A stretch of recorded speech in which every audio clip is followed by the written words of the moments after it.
the Taiping Heavenly Kingdom, which was a Christian movement of peasants that fought against feudalism in China. When Mao took power, he actually built a monument to the Taiping Uprising. It's in Tiananmen Square. This is the biggest civil war in human history, in which Christian peasants in Asia, who were converted to Christianity, they tweaked it and adopted it for their own ends. They had an uprising against feudalism. Now, do you have evidence that this is a hoax? This is a fraud? It never happened? As I have already said once, and you muted me as I was trying to answer you again, this has nothing to do with Marxism. That may be historically true. May or may not. I don't know. That was not the point of contention. The point of contention is that you posted this in order to justify Christian socialism or building a revolutionary thing around Christian. Because that was what you were going on about at the time. So now you're just simply denying. So now you're just taking exactly what I said, denying the context. Okay. So you're basically saying that I said something that is historically true. No. And you claimed it was wrong. False because you don't agree with a point you think I was trying to make. Taiping Revolution. How many people died here? 20 to 30 million. Holy shit. This was like a World War level fucking death count, except it was in one country. Holy shit. Wait, no, this is a different revolution. This is 1850. Wait, did he say 1850 or 1650? Did I mishear? I thought we were talking 400 years ago, not 200 years ago. 1650s. Well, the Taiping Rebellion was 1850. What are we referring to then? What revolution are we referring to? Okay. The Taiping Rebellion? Yeah, but that started in 1850. The 1600 one is Japan. It was a peasant rebellion in China. It's this guy who had met some Christian missionaries, and they gave him like 1 or 2 pamphlets about Jesus, and he read it, and he said, I'm Jesus' younger brother, sent to China to lead the poor people. The last shall be first, and the first shall be last. And he created a movement called the Taiping Heavenly Kingdom. And Chinese peasants all over China rose up to create God's kingdom on earth. This is Christian socialist society, and the emperor fought against them, and 60 million people died. It was a huge civil war that happened in China before Mao's birth. And after the Chinese Revolution, if you go today to Tiananmen Square, they have a monument to 9 heroes of China's revolution. And then one of the 9 heroes is the Taiping Revolution, the Taiping Rebellion.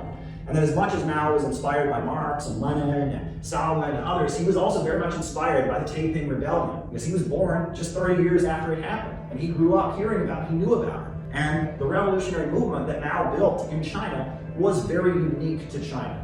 It was based on China's traditions and China's culture and the unique circumstances of China. And he was tuned into it, and he could apply what he learned from the Soviet Union to China's conditions to develop a unique formula for his country in his time to lead to liberation. My question is, if we're trying to get working people in the Western capitalist countries to see people around the world struggling with U.S. imperialism and struggling against Canadian imperialism or French imperialism or British imperialism, to see the people around the world struggling against imperialism as their allies, how do we do that? I literally just answered that. So by telling them about it, like making them feel guilty, is that? No, by showing them what it is that it's doing. That when they go to war, this is what happens. When a country comes up with another lie and another justification for going to war, these are the consequences. SDO, these are some wacky people. The people of these countries. Yes. But you don't think linking it to what these evil corporations, the same corporations tied into wars around the world, do at home, you don't think that's a good thing to do? I don't necessarily see the exact importance of that. I explained, as I said, to link it to capitalism and why it can only ever do what it does and why the system needs to go. Well, I mean, I look at the fact that, the same corporations that manufacture tear gas that was used against police brutality protesters in Ferguson, Missouri, manufactured tear gas for Israel. That the police department of St. Louis, Missouri is trained in Israel. I show that is a way of linking what the Palestinians are struggling against with what the black people of the United States are struggling against by making this, common bond, or showing that, the big oil companies that are reaping in super profits from these high gas prices are also the big oil companies that have kept Nigeria chronically poor for hundreds of years, despite at this point being the top oil exporting country in Africa. I think making those links and showing that the same corporations that are hurting American workers are also the same corporations that are pushing imperialism and devastating people around the world. I mean, I think showing American workers that they have an economic interest in defeating imperialism is our duty. I don't think this is necessarily wrong at all. Imperialism doesn't benefit them. Imperialism is a global economic system. It's about keeping the big banks and corporations in Western countries at the center of the global financial and economic system. and keeping the countries around the world, in Africa and Asia and South America, as dependent, impoverished client states who import all of their products and all of their oil and all of their computer products and everything from Western countries. And the countries that are targeted by imperialism, China, Russia, Venezuela, Cuba, these are countries that have broken out of that system.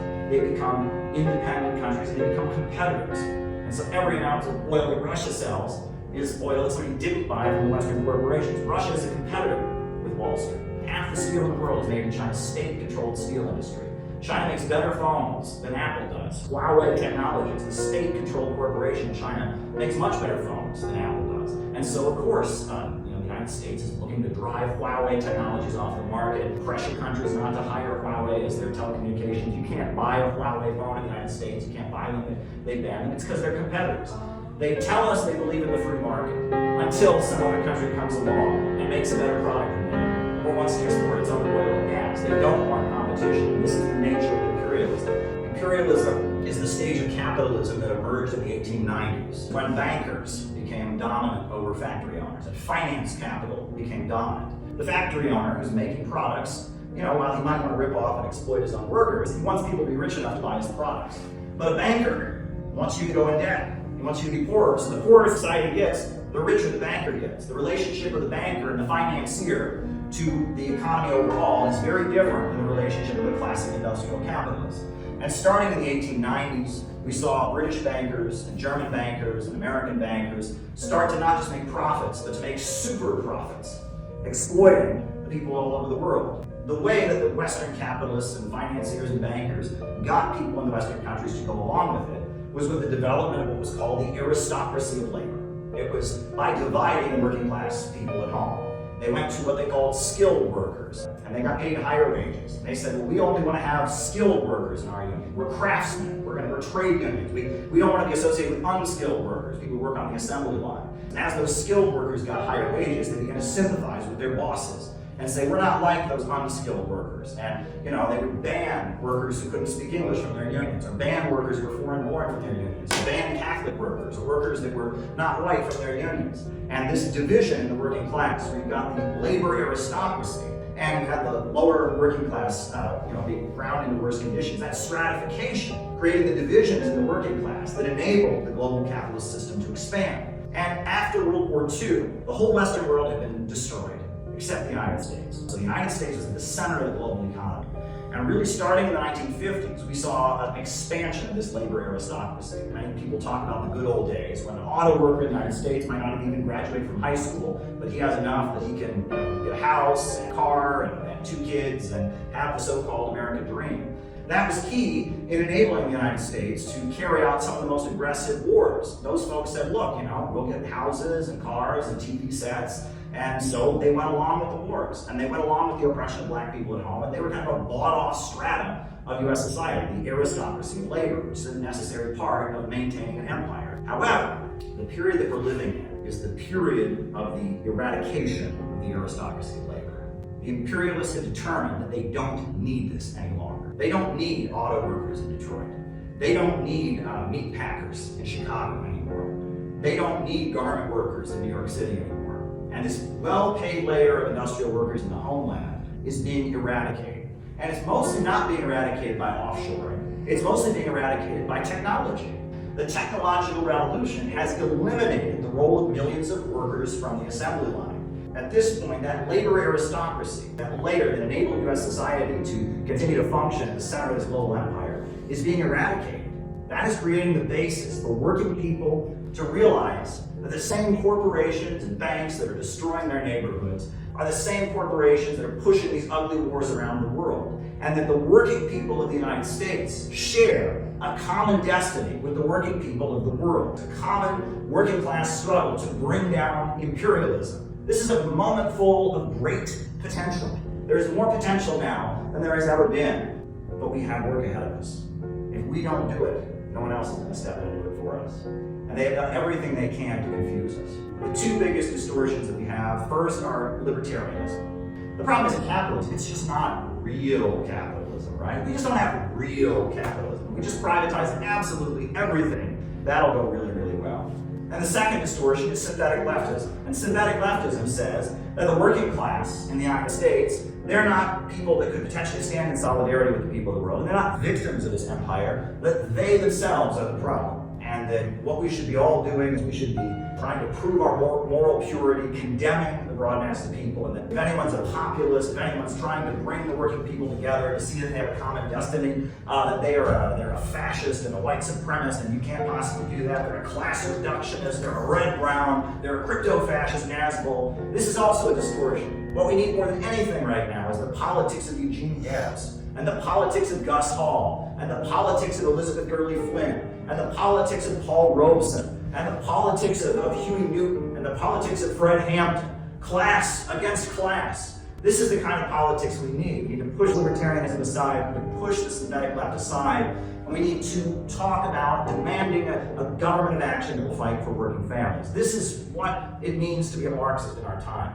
Marxism is not about, political correctness. Marxism is not about confusing cultural wars and debates. Marxism is about class struggle. And it's about economics. One thing that I've often said is that the United States is cursed. And wokeness, the synthetic left woke phenomenon, is largely an attempt of people to somehow try and overcome that curse. They feel like if I can just say the magic words, if I can go through the right motions, if I can prove my virtue, if I can apologize, if I can feel guilty, if I can go through these elaborate rituals and go through the right trainings, I can make the curse go away. It's almost like they're wearing like a charmed rabbit foot around their neck. But what these folks don't understand is the curse is rooted in the economic foundations of society.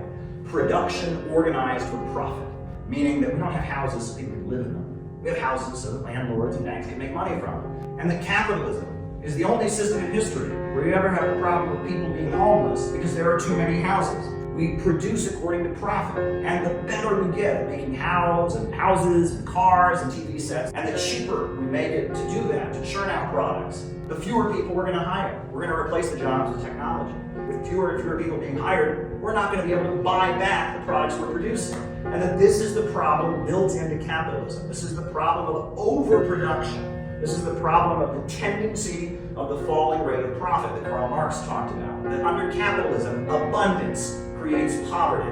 Capitalism is an irrational system. And capitalism must be eradicated and replaced with a rational system where production is organized to serve public good, where we have a rationally planned economy. And people want to tell you socialism's never worked anywhere. Well, if someone tells you that, ask them what China looked like in 1949, and then ask them what China looks like today.